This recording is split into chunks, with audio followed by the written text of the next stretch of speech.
शर्यती राजाला असं वाटलं की आपणही या अश्विनी कुमारांकरता काही करावं, म्हणून त्यांनी सोमयज्ञाला पुन्हा एकदा प्रारंभ केला. इंद्राला ते बघवलं नाही. इंद्राने त्या शर्यतीला मारण्याचा प्रयत्न केला. च्यवन ऋषींनी आपल्या सासऱ्याचं रक्षण केलं. पुष्कळ मोठी कथा आहे. या च्यवन ऋषी आणि सुकन्येच्या मागोमाग भागवतामध्ये नाभागाचं चरित्र येतं, पाठोपाठ येतं. तोच वंश नाभाग जन्माला आला. या नाभागाचं चरित्र विलक्षण चरित्र आहे. हे चरित्र का सांगितलं गेलं असेल? या चरित्र सांगण्याचा हेतू काय? याचं एकच कारण आपल्याला या नाभागाच्या चरित्रातून दिसून येतं, ते म्हणजे माणूस किती सरळ वागू शकतो याचं उदाहरण नाभागाचं चरित्र आहे. आणि माणूस सुस्वभावी आणि सरळ स्वभावी असला तर त्याच्यावर भगवत कृपा कशी होते याच्याकरता म्हणून नाभागाचं चरित्र. सरळ सुस्वभावी, मनामध्ये विकल्प नाहीत, मनामध्ये द्वेष येत नाहीत, मनामध्ये कल्पना येत नाहीत.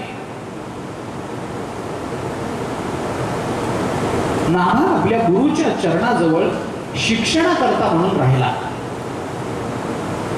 अनेक वर्ष त्यांनी तिथे शिक्षण घेतलं. खूप दिवस गुरुसेवा केली. आणि तो गुरुकुलामध्ये गुरूंकडे सेवा करतो आहे. या मधल्या काळामध्ये या नाभागाच्या भावाने आपल्या घरामध्ये वाटण्या करून घेतल्या. नाभागाची आई गेली, वडील होते. नाभागाच्या भावाने वाटण्या करून घेतल्या. नाभागाला याची विचारायला कल्पना नाही. तो गुरुकुलातलं शिक्षण संपवून जेव्हा घरी आला तेव्हा त्याच्या लक्षात आलं की आपल्या भावाने वाटण्या करून घेतल्या. त्यांनी स्वाभाविक आपल्या भावांना विचारलं की अरे तुम्ही वाटण्या करून घेतल्या तर मी तुमचाच सख्खा भाऊ आहे, तर माझ्या वाट्याला काही ठेवलं असेलच की नाही. त्या भावांनी काय सांगावं? भाऊ म्हणाले अरे काय झालं, वाटण्या करताना तू तिकडं होतास ना, म्हणून तू आम्हाला एक भाऊ आहेस हेच आम्ही विसरून गेलो. नाभाग इतका सरळ मनाचा, त्याला तेही खरं वाटलं. बरोबर आहे म्हणे, मी तिकडं होतो, काही पत्र नाही, चिठ्ठी नाही, माझं काहीच नव्हतं. मला तुम्ही विसरला असाल तर बरोबर आहे म्हणे, कारण लक्षात ठेवावं असं माझ्याजवळ काहीच नाही हो. किती सरळ स्वभाव, किती शुद्ध मन. तुम्ही मला लक्षात ठेवावं असं माझं काय चरित्र आहे? तुम्ही मला विसरला असाल बरोबर आहे, पण ठीक आहे, तुम्ही मला विसरला, तुमच्यात वाटण्या झाल्या, माझ्याकरता काही ठेवलं नसेल, पण आता मी आलो ना, मग आता मला माझी वाटणी द्या ना. भावाने सांगितलं तसं नाही म्हणे, आम्ही तुला पूर्ण विसरलो असंही नाही, तुझ्याकरता ठेवलंय. काय ठेवलंय? त्यांनी सांगितलं जमीन जुमला स्थावर जंगम जी काही आपल्या जवळची संपत्ती होती ती आम्ही वाटून घेतली आहे आणि आपला सगळ्यांचा बाप तुझ्या वाट्याला ठेवलाय, त्याला सांभाळ. आई वडिलांची सुद्धा वाटणी होते. बाप तुझ्या वाट्याला आहे. आपले वडील आहेत ना, आमच्यापैकी कोणी वाट्याला घेतलं नाही त्यांना, तुझ्या वाट्याला त्यांना ठेवलंय. नाभागाला तेही खरं वाटलं.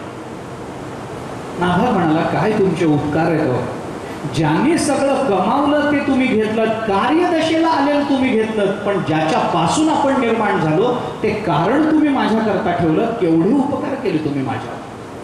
किती सरळ स्वभाव आहे. आजकाल हे चरित्र सांगितलं तर असं कोणी असू शकतं याच्यावर विश्वासही बसू शकत नाही, इतका सरळ स्वभावाचा नाभाग. युक्तिवादाने जर सांगायचं झालं तर नाभागाचं चरित्र आज सांगितलं तर कुणालाही खरं वाटणार नाही. ती खरंच अशी माणसं होती आपल्याकडे. खरंच आपल्या पूर्वजांचं हे चरित्र इतकं सरळ वाटता येतं. बाकीचं सोडून द्या, तू तिकडं असल्यामुळे वाटणी करताना आम्ही तुला विसरलो असं नाभागाला भावांनी सांगितलं. नाभागाला खरं वाटलं. आपण फक्त कल्पना करा की नाभागाच्या जागी आपण असतो तर काय उत्तर दिलं असतं. नुसती कल्पना तर करा, इतके सरळ आपण वागलो असतो की ठीक आहे बरोबर आहे, तुम्ही लक्षात ठेवावं असं माझ्याजवळ काहीच नाही असं आपण म्हणू शकलो असतो काय? नाही. वडिलांना घेऊन नाभाग निघाला. घर नाही, जवळ कोणती संपत्ती नाही, भावानी काहीही ठेवलेलं नाही. एक वडील वाट्याला आलेले, त्या वडिलांना घेऊन नाभाग निघाला. वडिलांनी सांगितलं हरकत नाही, तुझी भावंड अशी आहेत, कदाचित माझं पाप असेल, पण तुझ्या वाट्याला मी आलो ना नाभागा, चिंता करू नकोस, आपण काहीतरी करू. वडील चांगले होते, विद्वान होते. वडिलांनी त्याला सांगितलं एक काम कर बेटा. म्हणजे काय करायचंय, तुझ्या भावंडाने तुला फसवलं तरी चिंता करू नकोस. इथं जवळ एक यज्ञ चालू आहे. त्या यज्ञामध्ये गेल्यानंतर तिथल्या ते यज्ञ चालू आहे, त्या यज्ञामध्ये जे ब्राह्मण आहेत यज्ञ करणारे, ते ब्राह्मण एका विशिष्ट सूक्तामध्ये त्यांना त्या सूक्ताचं विस्मरण होणार आहे. तर तू काम कर, त्या यज्ञामध्ये जा आणि त्यांना जिथं विस्मरण होईल त्या मंत्राचं स्मरण करून दे, म्हणजे ते ब्राह्मण तुला काहीतरी देतील. ते घेऊन ये, त्याच्यावर आपला उदरनिर्वाह कसाही चालेल. त्यांनी सांगितलं ठीक आहे, काही हरकत नाही, काहीच हरकत नाही. नाभाग त्या यज्ञामध्ये गेला. त्या यज्ञामध्ये खरंच ते ब्राह्मण त्या विशिष्ट सूक्ताचा पाठ विसरले. विस्मरण झाल्यानंतर नाभागाने त्यांना त्याचं स्मरण करून दिलं मंत्राचं. त्या ब्राह्मणांना बरं वाटलं आणि म्हणून यज्ञ पूर्णतेला गेल्यानंतर यज्ञाचा जो शेष राहिला होता तो यज्ञशेष सगळा त्याने नाभागाला देऊन टाकला. यज्ञशेष कमी नसतो, सगळं उरलेलं देऊन टाकलं. खूप मिळालं, खूप मिळालं, वर्षभर पुरेल इतकं मिळालं. नाभागाला त्याचं काही आनंद दुःखाचा प्रश्नच नव्हता. या निमित्तानं वडील आपल्या वाट्याला आलेले आहेत, तर वडिलांचं जीवन चरितार्थ वडिलांचा चालवणं आपलं कर्तव्य आहे आणि त्या कर्तव्याच्या परिपूर्ती करता म्हणून देवाने आपल्याला अन्नाची व्यवस्था करून दिलेली आहे. या भावनेमध्ये नाभागाने तो यज्ञशेष स्वीकारला. यज्ञशेष स्वीकारल्यानंतर नाभाग जेव्हा तो सगळा यज्ञशेष घेऊन घराजवळ आला तेव्हा एक काळा कुळकुळीत असा पुरुष हातामध्ये काठी घेतलेला त्याच्या समोर उभा राहिला आणि नाभागाचा रस्ता त्याने अडवून नाभागाला विचारलं, हे काय म्हणे, जवळ गाठोड्यात बांधलेलं काय रे? म्हणे हा यज्ञशेष आहे, तू कुठे घेऊन चाललास? नाही म्हणे असं असं झालं, ते ब्राह्मण मंत्र विसरले, त्यांना मी स्मरण करून दिलं, म्हणून त्या ब्राह्मणांनी मला हा यज्ञशेष दिला. माझ्या वडिलांच्या चरितार्थाकरता मला तो घरी नेणं आवश्यक आहे, म्हणून घरी घेऊन चाललो. त्या हातात काठी घेतलेल्या त्या काळ्या पुरुषांनी तो रस्ता अडवला आणि त्या रस्ता अडवून त्या नाभागाला सांगितलं, हा यज्ञशेष तुला घरी नेता येणार नाही. म्हणे का? मी त्या मंत्राचं स्मरण करून दिलंय, हा यज्ञशेष त्यांनी मला दिला, का घरी नेता येणार नाही? त्यांनी सांगितलं कारण कोणत्याही यज्ञात शेष जे राहिलेलं असतं ते माझ्या मालकीचं असतं, तुला परस्पर नेता येणार नाही, ते माझं आहे, मला दिलं पाहिजे. नाभागाने विनंती केली, तुम्ही म्हणतात त्या अर्थी ते खरं असेल, किती सरळ स्वभाव आहे. एकतर जवळ काही नाही, आपल्या कर्तृत्वानं आपल्या मंत्रविद्येनं आपल्याला काही मिळवता आलं तर जे मिळालेलं आहे त्याच्यावरही दुसरा कोणीतरी अधिकार सांगतो आहे आणि तेही नाभागाला मान्य होतं. नाभाग म्हणाला, कोण आहात आपण? हा यज्ञशेष मला का घेऊन जाऊ देत नाही आणि त्याच्यावर तुमचा अधिकार आहे, तर तुम्ही कोण आहात? त्या काळ्या पुरुषाने आपलं रूप प्रकट केलं. ते रुद्र होते, भगवान शंकर होते. भगवान शंकरांनी सांगितलं, कोणत्याही यज्ञामध्ये शिल्लक राहिलेला जो भाग असतो तो माझा असतो, कारण मी लयाची देवता आहे. भगवान शंकर म्हणजे लयाचं चिंतन ज्यांच्या बाबतीत होतं. तमोगुणाचा प्रादुर्भाव, तमोगुणाच्या आधिक्यानं जगताचा लय करण्याचं सामर्थ्य रुद्राच्या ठिकाणी. ज्ञानेश्वरीच्या 14व्या अध्यायामध्ये ज्ञानोबांनी या जगताचं चिंतन सांगताना ही भाषा वापरली. ब्रह्मा तो प्रातःकाळ, विष्णू तो माध्यान्ह वेळ, सदाशिव सायंकाळ बाळा येया. या जगदरूपी बालकाचा प्रातःकाळ म्हणजे ब्रह्मा, या जगदरूपी बालकाची दुपार म्हणजे विष्णू आणि या जगदरूपी बालकाची सायंकाळ म्हणजे रुद्र असतो, भगवान शंकर असतात. सगळं संपल्यानंतर जे उरतं ते माझ्याकडे येतं. त्यामुळे हा सगळा यज्ञशेष मला मिळाला पाहिजे. घराजवळ नाभाग पोचला होता. नाभाग म्हणाला, तुम्ही सांगता आहात, पण माझ्या वडिलांनी मला असं सांगितलं होतं की की तू तिथं जा, ते मंत्र विसरतील, मंत्राचं स्मरण करून दिल्यानंतर यज्ञशेष तुला देतील, तो घेऊन ये, असं ज्या अर्थी माझ्या वडिलांनी मला सांगितलंय आणि माझे वडील विद्वान आहेत याच्यावर माझा विश्वास आहे, तर यज्ञशेष रुद्राचा असतो हे माझ्या वडिलांना माहिती नसेल का? असायला पाहिजे. पण तरीही ज्या अर्थी माझे वडील तू यज्ञशेष घेऊन ये म्हणून सांगतात, त्या अर्थी निर्णयात काहीतरी गोंधळ आहे. तुम्ही म्हणता यज्ञशेष माझा आहे, माझ्या वडिलांनी सांगितलं स्मरण करून दिल्यानंतर ते यज्ञशेष देतील, तो घेऊन ये. निर्णयात मला काहीतरी थोडं कमी जास्त वाटतं. मग इथं माझं घर आहे, मी माझ्या वडिलांना विचारून येतो, वडील म्हणतील तसं करू, माझा विश्वास त्यांच्यावर आहे. रुद्रांनी सांगितलं हरकत नाही. नाभा घरी गेले. घरी गेल्यानंतर वडिलांना विचारलं असं असं झालं. वडिलांनी विचारलं का रे, काही मिळालं नाही यज्ञ? म्हणे मिळालं ना, खूप मिळालं, भरपूर मिळालं, गरजेपेक्षा जास्त मिळालं. ज्याच्या गरजाच कमी असतात त्याला थोडं मिळालं तरी गरजेपेक्षा जास्त वाटतं, आणि ज्याच्या गरजांना अंत नसतो त्याला पृथ्वीचं राज्य मिळालं तरी एवढंच का मिळालं म्हणून ते रडतात. किती मिळू द्या, रडणं चालूच आहे. का? गरजा वाढल्या. जुन्या लोकांच्या गरजा नव्हत्या एवढ्या. वर्षाकाठी 2 धोत्र मिळाली बस झालं. 2 धोत्र 2 उपकरणं वर्ष 6 महिने निघून जायचे. आता कपाट सगळं वस्त्रांनी भरलेलं असतं, तरी सुद्धा काय घालावं याच्या अडचणी असतातच. किती विचित्र आहे. पूर्वीचे लोक त्या मानाने सुखी होते. जुन्या लोकांना विचारून बघा. माझ्या दृष्टीने जुने लोक सुखी असण्याचं एकच कारण होतं. मला जास्त विस्तारही करायचा नाही, पण माझ्या दृष्टीने मी सांगतो, जुने लोक जास्त सुखी असण्याचं एकच कारण होतं, त्या काळात मोबाईल नव्हते. अहो, सगळं आयुष्य त्याच्यात चाललं, सगळं आयुष्य चाललं लोकांचं, आणि तरी म्हणावं तसं समाधान पदरात पडतच नाही. नाभागाने वडिलांना विचारलं, तुम्ही मला म्हणाला होता तेवढं त्या ब्राह्मणाने मला यज्ञशेष म्हणून दिलं. वडिलांनी विचारलं मग कुठे? नाभागाने सांगितलं मी घेऊन येत होतो तर एक पुरुष मला भेटला, त्याने सांगितलं यज्ञशेषावर माझा अधिकार आहे आणि तो रुद्र आहे. हे ऐकल्यानंतर वडिलांनी नाभागाला सांगितलं बरोबर आहे म्हणे, मी तुला सांगताना चुकलो, यज्ञशेषावर रुद्राचा अधिकार असतो, आपल्याला मिळालेलं त्याला सगळं देऊन टाकलं पाहिजे.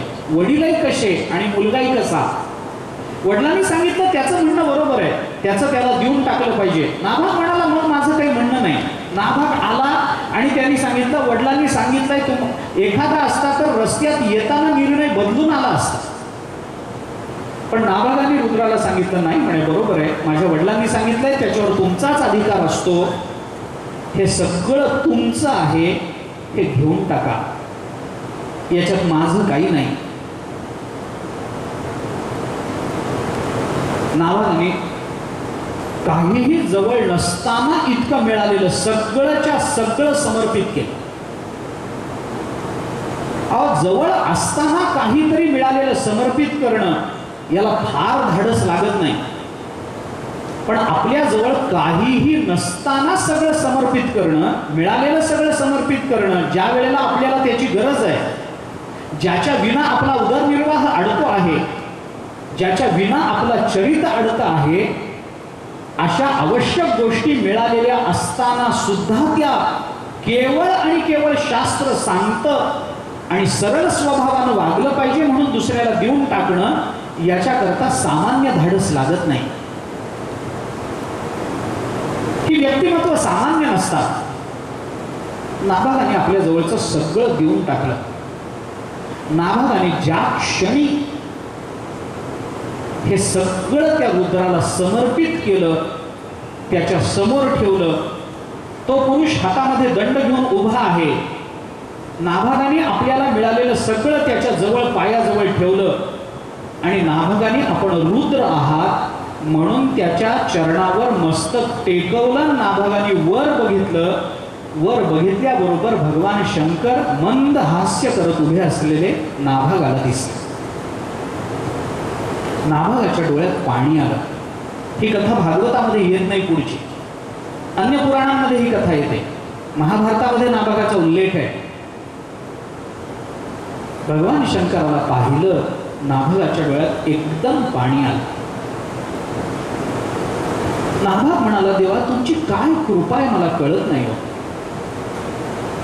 अहो, जन्म जन्मांतरामध्ये साधना करणाऱ्यांना तुम्ही इतकं प्रसन्न दर्शन देत नाही, पण जे माझं नाही पण माझं म्हणून मी आणलं आणि तुमचं आहे म्हणल्याबरोबर तुम्हाला देऊन टाकलं, याच्यात माझं कर्तृत्व आणि पुरुषार्थ काहीही नसताना तुम्ही मला इतकं प्रसन्न दर्शन देता, काय तुमची कृपा अगाध आहे. भगवान शंकराने नाभगावर आणि नाभगाच्या वडिलांवर दोघांवरही कृपा केली. त्याचं कारण असं होतं, नाभग सरळ स्वभावाचा म्हणून कृपा झाली आणि नाभगाचे वडील शास्त्रानुसार चालतात म्हणून त्यांच्यावर कृपा झाली. शास्त्र निर्दिष्ट जीवन हे भगवतप्रिय होतच असतं. शास्त्राच्या विरुद्ध वागणाऱ्या लोकांचं जीवन भगवतप्रिय होत नाही, हा बोध या कथेने आपल्याला दिला. सरळ स्वभावानं वागलं की परमात्मा लवकर कृपा करतो, हे नाभगाचं चरित्र आपल्याला शिकवतं. दुर्दैवाने माणसाकडून होतं काय की मनुष्य निर्माण झालेल्या परिस्थितीच्या विरुद्ध दिशेने पोहण्याचा प्रयत्न करतो आणि त्याला संघर्ष मानतो, त्याला जीवनाचं युद्ध मानतो. हे जीवनाचं युद्ध नाही आहे. निर्माण झालेली परिस्थिती ही भगवत इच्छा असेल तर त्या इच्छेला विरोध करणं हा संघर्ष नसतो. ती परिस्थिती भगवत इच्छेने जर प्रतिकूलतेने निर्माण झालेली असेल तर त्या प्रतिकूलतेमध्ये आपलं अंतःकरण समाधानी ठेवण्याचा प्रयत्न करणं हा संघर्ष असतो. संघर्षाचं चिंतन परिस्थितीला विरोध करणं याच्यात नाहीये. संघर्षाचं चिंतन निर्माण झालेल्या प्रतिकूल परिस्थितीत चित्ताचं स्थैर्य ठेवण्यामध्ये करावं लागणं, याच्यात संघर्षाचा विचार असतो. भागवत आपल्याला नेमकं का, आपल्या जीवनाशी भागवताचा संबंध कुठे जोडायचा आहे? कथा ऐकली आहे आपण घरी गेलो नाही, नाभागासारखं सरळ जगता आलं पाहिजे. ठीक आहे, असं का असं, ठीक आहे तसं का तसं, तुम्ही म्हणता का याच्यावर तुमचा अधिकार आहे, घेऊन जा ना, घेऊन जा. एखादा माणूस किंवा एखादी स्त्री आपल्या घरात आली आणि घरात आल्यानंतर तिने आपल्याला इतकंच म्हणलं की तुमच्या अंगावरची साडी छान आहे हो, लगेच तिला घेऊन टाकता आली पाहिजे, तर नाभागासारखं चरित्र आहे. आवडली का तुम्हाला, घेऊन जा. नाही हो, माझ्या नवऱ्याने दिली, लग्नाच्या वाढदिवसाला दिली, 15,000 रुपये खर्च केलेत, अशी कशी तुम्हाला द्यायची. भगवत कृपा होण्याची शक्यता दुरावते, दुसरं काही नाही. हे ऐकून कुणाच्या घरी जाऊन आवडली म्हणू नये, कारण हे ऐकून देणारे देतील पण आपल्या अंतःकरणात विरोधी वृत्ती निर्माण होऊ नये याच्याकरता बोललो. एक उदाहरण म्हणून सांगितलं. हे ऐकून जर मला कोणी म्हणेल अहो काय तुमच्या अंगावरची शाल खूप छान आहे, मी देणार नाही. मी आताच सांगतो आपल्याला, मी देणार नाही, कारण मी दुसऱ्याकडून असंच म्हणून ही घेतलेली.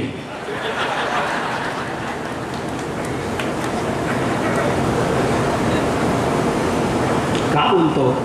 नाभागाचं चरित्र सरळ आहे. परमात्मा आपल्या जीवनामध्ये जी परिस्थिती निर्माण करतो, परिस्थितीला विरोध करायचं कारण नाही. ज्ञानोबारांनी चिंतन करताना म्हटलंय, साळीचा कडू म्हणे मी नुगवे साळीपणे, चालेल का? अहो, जमिनीमध्ये जर ज्वारीचा दाणा पेरला असेल तर ज्वारीच निर्माण होईल, तो ज्वारीचा दाणा असं म्हणू शकत नाही, नाही नाही मला ज्वारी व्हायचं नाही, मला तांदूळ व्हायचं आहे, नाही नाही मला तांदूळ व्हायचं नाही, मला बासमती तांदूळ व्हायचं आहे. होता येणार नाही, कारण जे त्याच्यामध्ये असतं तो त्याच रूपानं प्रकटतो. नाभागावर भगवंताची कृपा झाली, नाभागाच्या वडिलांवर भगवंताची कृपा झाली आणि भगवंताने नाभागाला सांगितलं, नाभागा हा यज्ञशेष माझ्या मालकीचा असतो गोष्ट खरी, पण मी तुझ्यावर संतुष्ट झालो म्हणून नुसता यज्ञशेष नाही, यज्ञाकरता जे जे लागतं ते सगळं मी तुला संपन्नतेने देऊन टाकेन. भगवंताची कृपा झाली. ऐहिक आणि पारलौकिक अशी दोन्ही कल्याणं नाभागाला आणि त्याच्या वडिलांना प्राप्त झाली. या नाभागाच्या पोटी अंबरीश राजाचा अवतार झाला. कुळाची परंपरा किती विशुद्ध आहे आपण पाहना. बाप इतका सरळ असला तरच पोटी अंबरीश येतो. नाहीतर येत नाही. अंबरीश राजाचं चरित्र आपल्याला सगळ्यांना ज्ञात असणारं चरित्र आहे. अंबरीश राजा हा राजा होता, गोष्ट खरी आहे, पण तो राजा असण्यापेक्षा तो भगवत भक्त होता, ही गोष्ट जास्त महत्वाची आहे. अंबरीश राजाचं अंतःकरण भगवत प्राप्ती करता अहोरात्र तळमळत होतं. दुसरं काही नाही. एखाद्या लोहाराची भट्टी पेटावी तसं भगवत प्राप्ती करता अंबरीश राजाचं अंतःकरण पेटलेलं होतं. त्याच्याकरता वाटेल ते करण्याची त्याची तयारी होती. तुकोबारांनी ज्या पद्धतीने काय देह घालू करवती खरमरी टाकूया, अरे मला देव भेटणार असेल तर माझा देह करवतीनं कापला तर देव भेटेल का, मी कापायला तयार आहे. अग्नीमध्ये उडी मारून जर मला परमात्मा प्राप्ती होणार असेल तर हा देह अग्नीला समर्पित करायची माझी तयारी आहे. पण देव भेटावा याची तळमळ आहे. वाटेल ते करू आम्ही तुझ्यासाठी ना. म्हणून ज्ञानोबारांनी कावळ्याला विचारलं, बाबा ये एवढं कर, भगवान भेटतील का सांग, मी तुला वाटेल ते द्यायची माझी तयारी आहे, माझ्याकडे ते नाही पण मी तुला देते. पढ़िए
तयाची गोडी सांगते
अर्थाने आपल्याला पाहायचं. थोडक्यामध्ये बहुतांश विचार सर्वांना ज्ञात असणारा नाभागाच्या पोटी अंबरीषाचा अवतार झाला. अंबरीषाने भगवत चरणाच्या प्राप्तीकरता जे जे काही करणं आवश्यक आहे ते सगळं अंबरीष राजा करत असे. दुसरा विचार नाही. राजा आहे पण सकाळी उठून मंदिर झाडत असे. राजा आहे पण चालत चालत तीर्थयात्रा करत असे. राजा आहे पण भगवंताची सगळी उपासना सगळी सेवा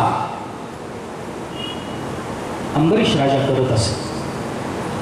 भगवान शुकाचार्यांनी अंबरीषाचं वर्णन करताना असं वर्णन सांगितलंय परीक्षित राजाला की हा जो अंबरीष होता, भगवान शुकाचार्य म्हणाले त्याचं श्रीकृष्ण चरणावर आणि भगवान श्रीकृष्णांच्या भक्तावर निरतिशय असं प्रेम होते. वासुदेवे भगवती तद्भक्तेषु च साधुषु, साधूंवरती भगवंताच्या भक्तांवरती अतिशय गाढ असं प्रेम होतं. प्राप्तो भावम परम विश्वम येनेदम लोष्टवत स्मृतम, आणि त्या प्रेमापुढे आपलं राज्य आणि हे सगळं विश्व तो एखाद्या मातीच्या ढेकळाप्रमाणे तुच्छ मानत असते. इतकं प्रेम. त्याची दिनचर्या आपल्या देहाला भगवंताच्या सेवेमध्ये समर्पित करताना कोणता विचार कसा तो करत असे याचा विचार सांगताना भगवान शुकाचार्य बोलतात सवै मनः कृष्णपदारविंदयोः वचांसी वैकुंठ गुणानुवर्णने करो हरेर मंदिर मार्जनादिशो श्रुतिम चकाराच्युतसत कथोदये. आपली सगळीच्या सगळी इंद्रिय भगवत सेवेकडे लावली पाहिजे. देवाने आम्हाला ती इंद्रिय दिलीच एवढ्या करता दिली. इंद्रिये हात पाय कान डोळे मुख बोलाया वचन जेणे तू जोडसी नारायण नासे जीवपण भवरो. मुखानं भगवंताचं नाव, सवई मनः कृष्ण पदारविंदयोः, अंतःकरणानं मनानं अखंड भगवंताचं ध्यान, मुखामध्ये भगवंताचं गुणानुवर्णन, वचांसी वैकुंठ गुणानुवर्णने, करो हाताने हरे हे मंदिर मार्जनादिशु, भगवंताचं मंदिर झाडणं, त्याला सजवणं, ते धुणं, ते पुसणं, त्याच्यामध्ये कचरा पडू न देणं राजा आहे अंबरीष. आणि कानानं अखंड भगवंताचं चिंतन ऐकणं. मुकुंद लीलांगलय दर्शने दृश्यौ तद्भृत्या गात्र स्पर्शेंग संगमम घ्राणंच तत्पाद सरोज सौरभे श्रीमत तुलस्या रसनाम तदर्पिते. डोळ्याने भगवंताचं दर्शन, स्पर्शानं भगवंताचाच स्पर्श अनुभवणं, जिभेने फक्त भगवंताचाच प्रसाद ग्रहण करणं, पादोहरे क्षेत्र पदानुसर्पणे शिरो ऋषिकेश पदाभिवंदने कामं च दास्य न तु काम काम्यया यथोत्तम श्लोक जनाश्रया रतिः. भगवान शुकाचार्य बोलतात राजा त्या अंबरीषानं त्याचे पाय फक्त तीर्थक्षेत्रासाठी झिजवले होते. डोकं फक्त भगवान श्रीकृष्णाच्या चरणकमलातच समर्पण केलं होतं. अनेक फुलांच्या माळा, अनेक अलंकार, चंदन, उटी हे सगळं भगवंताच्या सेवेकरता त्याने व्यतीत केलं होतं. स्वतःच्या भोगाकरता त्याने हे वापरलं नाही. कामंच दास्य न तु काम काम्यया, कामनेकरता म्हणून स्वतःच्या भोगाकरता म्हणून हे त्यांनी वापरलं नाही. कशा करता? यथोत्तम श्लोक जनाश्रया रतिः, कारण भगवंताच्या भक्तामध्येच जे गुण आपल्याला आढळतात ते गुण आपल्याला प्राप्त व्हावेत याच्याकरता त्यांनी हे केलं होतं. नारद महर्षींनी पहिल्यांदा आपल्याला त्यांचं स्वतःचं जे चरित्र सांगितलंय त्या चरित्राला डोळ्यासमोर ठेवून मधुसूदन सरस्वतींनी भक्ती रसायनामध्ये भगवंताला आवडणाऱ्या भक्ताच्या 11 गुणांचा विचार केलाय की ज्या 11 गुणांमुळे भगवंताची भक्ती आपल्या अंतःकरणामध्ये उद्दीपित होते आणि दृढ होते.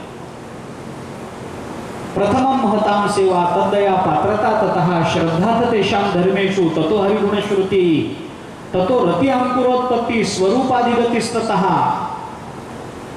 भक्तांच्या ठिकाणी असणारे गुण आपल्या ठिकाणी आले पाहिजेत या भावनेनं भगवत भक्ती करणं, याच्याने अंतःकरणामध्ये भगवंताच्या चरणाविषयी प्रेम निर्माण होतं. अंबरीशानं तेच केलं.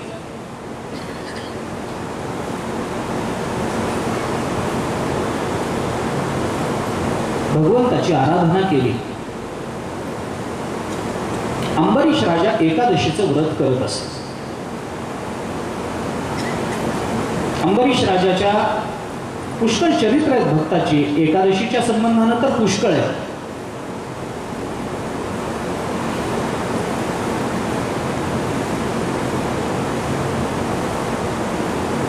विद्वानांमध्ये भूमिका काही थोडासा विचार असा की अंबरीश राजा एकादशीचं व्रत करत नव्हता, तो द्वादशीचं व्रत करत होता.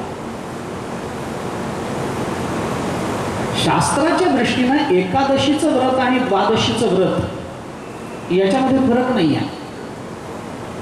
द्वादशीचं व्रतही एकादशीलाच करायचं असतं, एकादशीचं व्रतही एकादशीलाच करायचं असतं. मग द्वादशीचं व्रत का म्हटलं? अंबरीशा कारणे द्वादशीचा छंद. द्वादशी म्हटलं. याच्यात फरक काय आहे? मग फरक एवढाच आहे की उपासाला प्राधान्य दिलं की तो एकादशीचा छंद असतो, आणि उपासनानंतर येणाऱ्या पारणेला प्राधान्य दिलं की तो द्वादशीचा छंद असतो. एवढाच फरक आहे. करायची एकादशीच, पण एकादशीला महत्व द्यायचं, नंतरच्या पारणेला इतकं महत्व नाही. मग ते कधी तुम्ही पारणा करा, त्याची किती वाजता सोडायची एकादशी. लोकांना एकादशी करण्यापेक्षा सोडण्यावर जोर जास्त. कधी सोडायची, कधी द्वादशी सुटली काय? द्वादशी सुटलेलीच असते, एकादशी सोडावी लागते.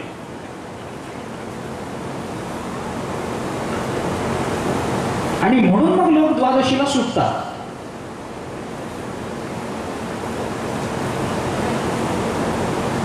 पारणेला महत्व आहे, उपवासाला महत्व आहे, दोन्हीलाही महत्व आहे, दोन्हीचं पुण्य आहे. अंबरीशाने एकादशी द्वादशी केली. द्वादशीची पारणा करणार एवढ्याच सकाळी दुर्वास महर्षी तिथे आले. पारणा विशिष्ट वेळेतच करावी, शास्त्र आहे. विशिष्ट वेळेमध्ये पारणा करावी. सूर्योदयानंतर पहिल्या प्रहरात पारणा करावी असं एक वचन आहे. पहिल्या प्रहरामध्ये म्हणजे ती पहिल्या 3 तासामध्ये. साधारण 6ला जर सूर्योदय झाला तर 9 पर्यंत पारणा करावी जास्तीत जास्त. पारण्याची वेळ. दुर्वास आले. अंबरीशाला बरं वाटलं, भगवत भक्ताचं दर्शन झालं. त्यांनी विनंती केली. दुर्वास थांबतो म्हणाले. काही अन्निक राहिलाय म्हणून तिथून गेले. पारण्याचा वेळ उलटून चालला. काय निर्णय घ्यावा पटकन अंबरीशाच्या लक्षात येणार, कारण आपण आमंत्रण दिलंय, त्यामुळे आपल्याला त्यांच्याकरता थांबणं भाग आहे.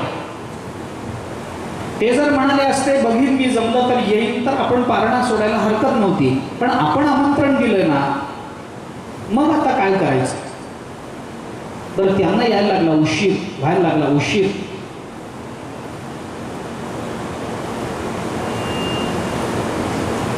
काय करावं? अंबरीशाने आपल्या दरबारातल्या धर्मशास्त्रींची सभा घेतली आणि त्यांना विचारलं काय करावं. धर्मशास्त्र्यांनी निर्णय दिला, जो शास्त्राचाही निर्णय आहे. तीर्थ घ्या आणि उपवास सोडा. तीर्थ घेऊन उपवास सोडा म्हणजे देवाच्या चरणाचं तीर्थ घ्या. ते तीर्थ घेतल्याने जेवण केलं असंही होईल आणि जेवण केलं नाही असंही होईल. आशितम ना नाशितम, जेवण केलं असंही होईल. कारण भगवंताचं तीर्थ घेतलं म्हणल्यावर सगळं मिळालं. आणि भगवंताचं तीर्थ घेतल्यानंतर त्याचा काही दोष नाही, त्याच्याने कोणताही व्रताचा भंग होत नाही. म्हणून न आशिता दोन्ही होतं. अंबरीशाला बरा वाटला निर्णय. शास्त्र चर्चा याच्यावर शास्त्रार्थ नाही असं नाही, हे काही उगीच कोणीतरी सांगायचं म्हणून सांगितलेलं आहे असं नाही. हे तीर्थाचं महत्व आहे. घेतलं तर घेतलं, नाही घेतलं तर नाही घेतलं. अहो आपण पहा, एखादा माणूस आहे, उपाशी आहे, बराच वेळ झाला, त्याला प्रवास आहे, काही कारण आहे, काही खाता आलं नाही, भूक लागली, पोटात कावळे ओरडायला लागले, तो माणूस काय करतो? बाकी तो म्हणतो नाही हो, आता अन्न अजून शिजायला वेळ आहे, घरी जाणार कधी, अन्न शिजवणार कधी, खाणार कधी, मग आता काय, आता भूक लागली, काय करायचं? तांब्याभर पाणी पितो. पाणी द्या बस. आता मला सांगा, पाणी पिल्याने भूक लागलेल्या माणसाला बरं वाटलं की नाही? वाटलं. भूक भागली काय? नाही. म्हणजे पाणी पिणं भूक भागव नाही आहे आणि भूक न भागव नाही आहे. तीर्थ घ्या. अंबरीशाने तीर्थ घेतलं आणि दुर्वास आले. तीर्थ घेतल्याने पारणा सुटते, हे जर अंबरीशाच्या चरित्रातून आपल्याला कळत असेल तर याचा सरळ अर्थ असा आहे की ज्या दिवशी उपवास आहे त्या दिवशी पाणीही प्यायचं नसतं, म्हणून दुसऱ्या दिवशी पाणी पिऊन पारणा करता येते. पाणी पिणं म्हणजे काय? म्हणजे आदल्या दिवशी त्यांनी पाणी सुद्धा घेतलं नव्हतं म्हणून पाणी पिऊन पारणा सुटली. एकादशीला त्यांनी पाणी सुद्धा अंबरीश राजा घेत नसे. मला कल्पना आहे आपल्या मनात काय चाललंय ते. आम्ही काय करतो एकादशीला हाच विचार आहे ना. तुलना करूच नका. मी कालच बोललो, तुलना केल्याने विनाकारण दुःख पदरात पडतो. नको तुलना. आमचं एकादशीचं बिल द्वादशीपेक्षा जास्त असतं. दशमीला सकाळी जेवायचं, रात्री उपवास, एकादशी पूर्ण उपवास आणि द्वादशीला सकाळी पारणा सोडायची, दिवसभर उपवास, तर एकादशी. आम्ही उद्या एकादशी आहे, उद्या एकादशी आहे म्हणून दशमीला दिवसभर खात असतो. एकादशी उजाडले की आज उपवास, आज उपवास.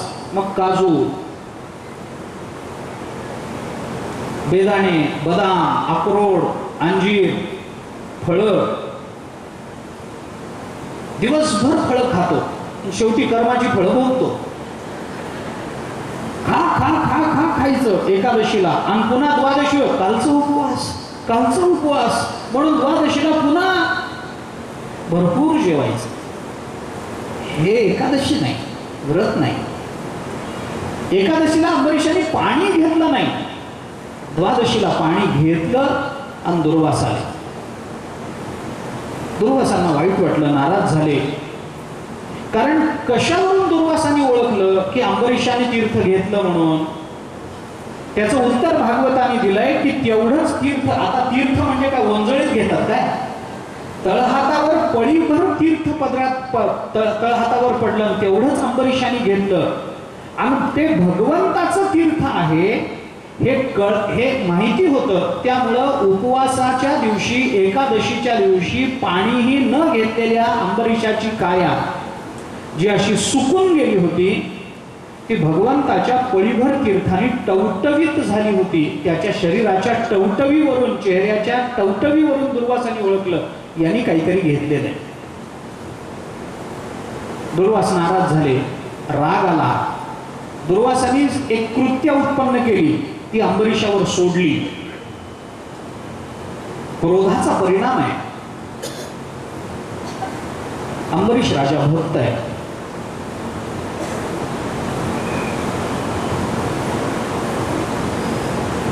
ती कृत्य अंबरीशाकडे निघाल्या बरोबर भगवंताच्या सुदर्शन चक्राचं दर्शन त्या कृत्येला झालं. ती कृत्या तिथं घाबरून परत फिरली.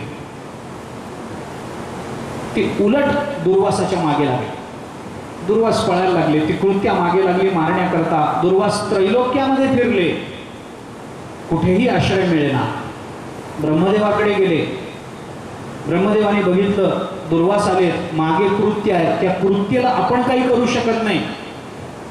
दुर्वासाने विचार केला, त्या ब्रह्मदेवाने विचार केला, दुर्वासांना काही हो नाही म्हणणं शक्य नाही. त्याने तोंडच वर केलं नाही. दुर्वास आले, ब्रह्मदेवानी सांगितलं, दुर्वासा कृत्यचं मला माहित नाही, पण सध्या अजिबात फुरसत नाही मला, नंतर कधीतरी या. दुर्वास तिथून पळत निघाले, कैलासावर गेले. भगवान शंकरांनी पाहिलं दुर्वास येतात, मागे सुदर्शन चक्र आहे, आपण काही करू शकणार नाही. पटकन समाधी लावली, बोलण्याचं भानगडीतच पडायचं नाही. दुर्वास तिथून वैकुंठ लोकात गेले, भगवंताच्या चरणाला लागले. भगवंताने विचारलं, काय म्हणता? म्हणे अशी अशी कृत्य उत्पन्न केली होती मी अंबरीशाला मारण्याकरता, सुदर्शन चक्र आलं, ते तुमचं आहे, तुम्ही आवरून घ्या. भगवान म्हणाले, सुदर्शन चक्र माझं आहे बरोबर आहे, पण आत्ता त्याच्यावर सत्ता अंबरीशाची आहे, मी काही करू शकत नाही. अहम भक्तपराधीनः यः स्वतंत्रैव द्विजः साधुभिर्ग्रस्त हृदयो भक्तैर्भक्त जनप्रियः. मी काही करू शकत नाही. अहम भक्त पराधीनः, मी भक्ताच्या अंकित आहे, मी काही करू शकत नाही. आत्ता त्याच्यावर सत्ता अंबरीशाची आहे ना, मग मी काय करणार? घर आपलंच असतं, पण भाड्याने दिलं की त्यावेळेला भाडेकरूची सत्ता असते, आपण काही करू शकत नाही त्यावेळेला. हे जर सामान्य जीवनामध्ये आपल्याला दिसून येतं, तर तिथं तर भक्त आणि देवाचं नातं आहे, कुठलाही स्वार्थ नाही. मग करू काय? काही नाही, अंबरीशाकडे जा.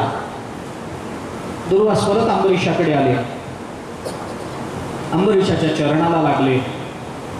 अंबरीशाने कोणत्याही पद्धतीचा अहंकार न बाळगता दुर्वासांना त्या कृत्येपासून, त्या सुदर्शन चक्रापासून वाचवलं. त्या कृत्येला तर ते मारलंच, पण सुदर्शन चक्र मागे लागलं. त्या सुदर्शनाच्या मरण्यापासून शेवटी अंबरीशाने दुर्वासांना वाचवलं. दुर्वासांची दुःख निवृत्ती झाली.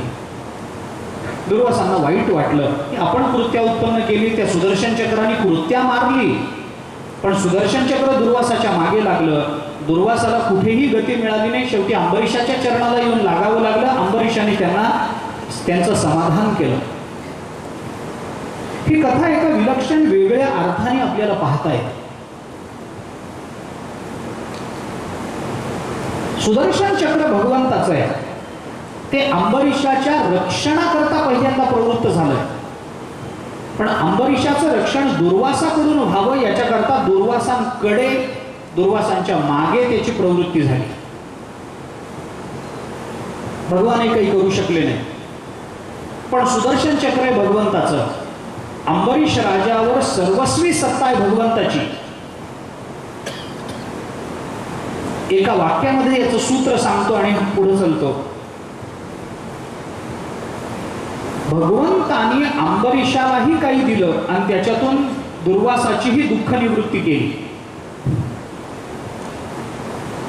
भगवंताची कृपा आणि भगवंताची दया याच्यातलं हे अंतर आहे. भगवंतानी अंबरीशावर केली ती कृपा आहे आणि भगवंतानी दुर्वासावर दाखवली ती दया आहे. दया आणि कृपा या दोन संज्ञा अंबरीशाच्या या चरित्रामधून आपल्याला कळून येतात. आम्हाला भगवंताची दयाही पाहिजे असते, आम्हाला भगवंताची कृपाही पाहिजे असते, पण दया आणि कृपा याच्यामध्ये फरक आहे की दया ही नेहमी दुःख निवृत्ती करत असते आणि कृपा ही नेहमी आनंद देत असते. अंबरीशाला झाला तो आनंद आणि दुर्वासाचं गेलं ते दुःख, म्हणून दुर्वासावर दया, अंबरीशावर कृपा. भगवंताच्या कृपेचं आणि दयेचं प्राकट्य अंबरीशाच्या चरित्रामधून दिसून येतं. त्यानंतर परीक्षित राजाच्या समोर भगवान शुकाचार्यांनी इक्ष्वाकू वंशाचं वर्णन केलं. मांधाता आणि सौभरी ऋषींची चरित्र सांगितली. सौभरी हे विलक्षण ऋषी आहेत. या सौभरी ऋषींच्या बाबतीत असं झालं की ते ऋषी आहेत, पण एके दिवशी स्नानाला म्हणून ते तीर्थात उतरले आणि तीर्थाकरता, आहुती करता, त्या ह्याच्या अर्घ्याकरता म्हणून ते पाणी घेण्याकरता खाली वाकले, तर खालच्या पाण्यामध्ये मासा आणि मासोळी यांचं युग्म त्यांनी पाहिलं. अंतःकरणामध्ये काम उत्पन्न झाला. मोठी कथा आहे. वेगवेगळ्या पुराणांमध्ये वेगवेगळ्या या कथा सौभरी ऋषींच्या आल्या आहेत. एका राजाकडे गेले. राजाला विचारलं, तुला मुलगी आहे का? म्हणे आहे. बोला. राजा म्हणाला बोलावतो, पण कशा करता? लग्न करायचंय. म्हणजे मुलगा कोण? मीच. दाढी पांढरी झालेली, केस पांढरे झालेले, भुवया पांढरे झालेल्या, आणि हे म्हणतात मीच, मला लग्न करायचंय. राजाने विचार केला, वय होऊन गेलंय, यांना मुलगी देणं म्हणजे मुलीला विहिरीत ढकलून देण्यासारखं आहे. मग राजाने सांगितलं, काही नाही, मी बोलवतो, पण मला एक मुलगी नाही, 60 मुली आहेत. त्यांनी सांगितलं सगळ्यांना बोलव. सगळ्या मुली आल्या. राजा मुलींना बोलवायला आत गेला आणि योग सामर्थ्याने सौभरी ऋषींनी आपलं रूपच बदलून टाकलं. तरुणाबाण नवीन तेजपुंज असा देह दिसायला लागला. त्या मुली आल्या. राजाने सांगितलं, मुलींना जर तुम्ही आवडलात तर मुली लग्न करतील. 60ही मुलींना हे आवडले आणि या पठ्याने 60ही मुलींशी लग्न केलं. चरित्र आहे. काय सांगायचंय?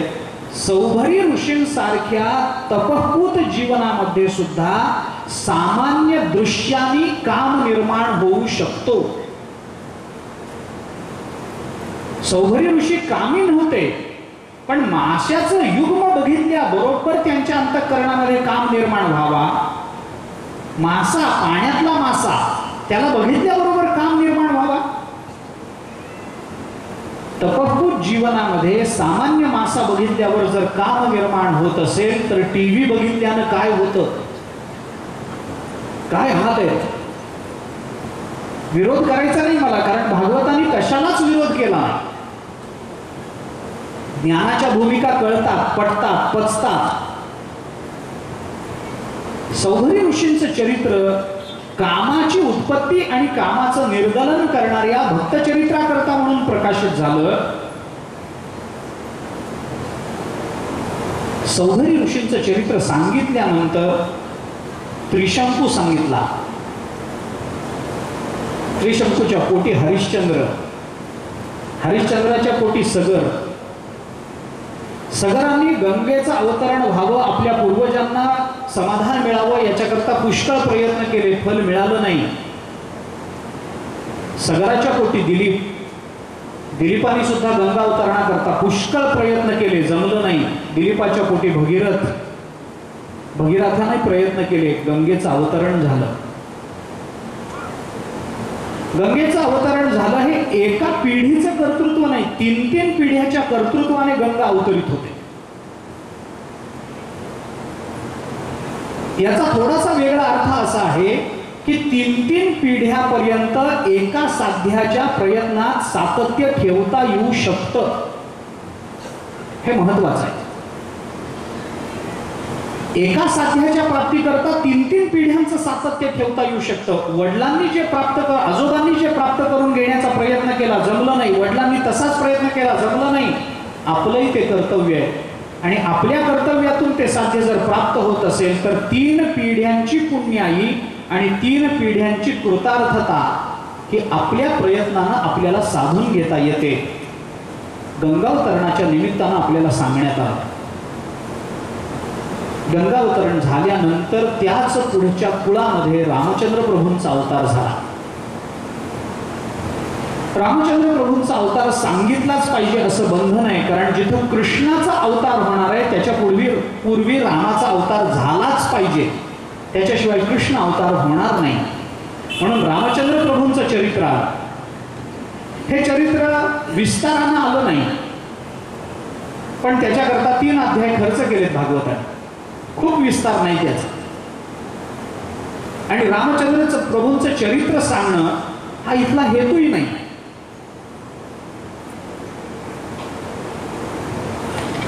फारसं चरित्र आदौ राम तपोवनादिगमनम हत्वा मृगम कांचन वैदेही हरणम जटायु मरणम, हे सगळं चरित्र भागवतांनी सांगितलं. थोडक्या शब्दामध्ये सांगितलं. पण रामचंद्र प्रभूंचं चरित्र सांगण्याच्या मागचा हेतू काय? हे रामचंद्र प्रभू कोण? या कुळाला, या सूर्यवंशाला रामचंद्र प्रभूंच्या संबंधानं रामचंद्र प्रभूंचं इतकं वर्णन या कुळामध्ये करावं, एक 3 अध्याय याच्याकरता एका चरित्राकरता खर्च करावे. हे कोण आहेत रामचंद्र प्रभू? जगद्गुरु शंकराचार्यांनी एका ठिकाणी हे रामचंद्र प्रभू कोण आहे, जे दशरथाच्या पोटी जन्माला आले, कौशल्यापासून जन्माला आले, इतकंच वर्णन करत नाही भागवताने त्याचा थोडासा आपल्याला लक्षणाचा विचार सांगितला आहे. कौशल्य ही शुद्ध बुद्धी आहे, दशरथ हे शुद्ध अंतःकरण आहे, शुद्ध मन आहे, आणि या दोघांच्या मधून हृदयामध्ये भगवत तत्वाचा अवतार होतो. शुद्ध मन आणि शुद्ध बुद्धी पाहिजे तर रामाचं प्राकट्य होतं, हे भागवतांनी सांगितलंय. भगवान शंकराचार्याने एके ठिकाणी विचार करताना रामचंद्र प्रभू कोण आहे याचं फार चांगलं चिंतन लक्षणीय केलंय. तीर्थवा मोहार्णवम हत्वा कामक्रोधादि राक्षसम शांती सीता समायुक्त आत्मा रामो विराजते. रामचंद्र म्हणजे कोण याचा विचार सांगताना आचार्यांनी सांगितलंय, जे मोहाच्या समुद्रावर हे सोपान बांधून पलीकडे जाऊ शकतात, सेतू बांधून पलीकडे जाऊ शकतात, जे मोहाच्या सागरातून तारून नेतात, जे कामक्रोध रूपी राक्षसांना, रावण आणि कुंभकर्ण नाही, काम आणि क्रोध रूपी राक्षसांना संपवू शकतात, मारतात, आणि शांती नावाच्या शांतीरूप सीतेचं पाणी ग्रहण करतात, ते आत्माराम असतात. समर्थांचा आत्माराम या दृष्टीनं बघण्यासारखा आहे बरं का. सगळीच्या सगळी प्रकरण समर्थांची आत्मारामातली फार सुंदर पद्धतीने समर्थांनी आत्माराम मांडला, फार सुंदर. त्याच्याकरता काय काय साधना लागते, आत्माराम म्हणजे काय. आत्माराम हा शब्द आपण वापरतो, पण शांती सीतेबरोबर विवाह होत नाही. कामक्रोधादांना राक्षस समजलं जात नाही, आणि जो समुद्र तरून जायचा आहे तो समुद्र हा मोहाचा आहे कळत नाही. मोहाच्या समुद्राच्या पलीकडे घेऊन जाणारे, कामक्रोधादी राक्षसांना मारणारे आणि शांतीरूपी सीतेचं पाणी ग्रहण करणारे रामचंद्र प्रभू, या अर्थाने भागवताने रामाचं चरित्र सांगितलं. एवढ्याच करता, कारण या सगळ्यामध्ये कर्तृत्व दिसतं.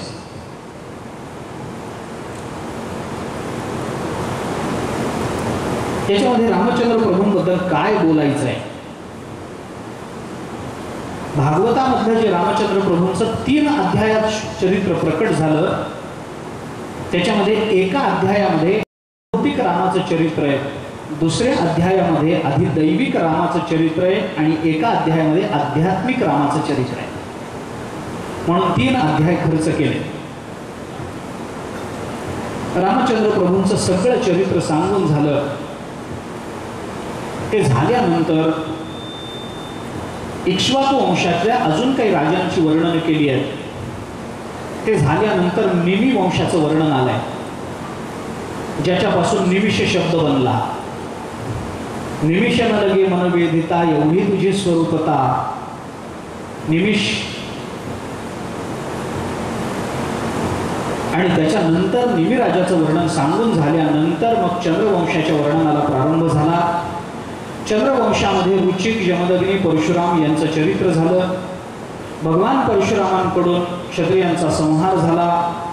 त्यानंतर विश्वामित्राच्या वंशाचं चरित्र सांगितलं गेलं. त्याच्यामध्ये क्षत्रवृद्ध, रजी या राजांचं वर्णन आलं. एक एक राजे, त्यांची वर्णनं भागवताने नंतर केली. याच्यानंतर रजीच्या पोटी आलेल्या ययाती राजाचं चरित्र आलं.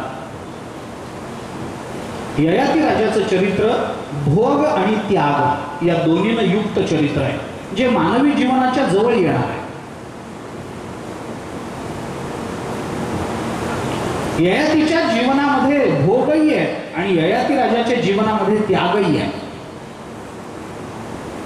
भोगाचं शेवटचं टोक ययाती राजाने गाठलं आणि त्यागाचंही शेवटचं टोक ययाती राजाने गाठलं. या भोग आणि त्यागानं युक्त जीवन ययाती राजाचं कसं याचा विचार आला.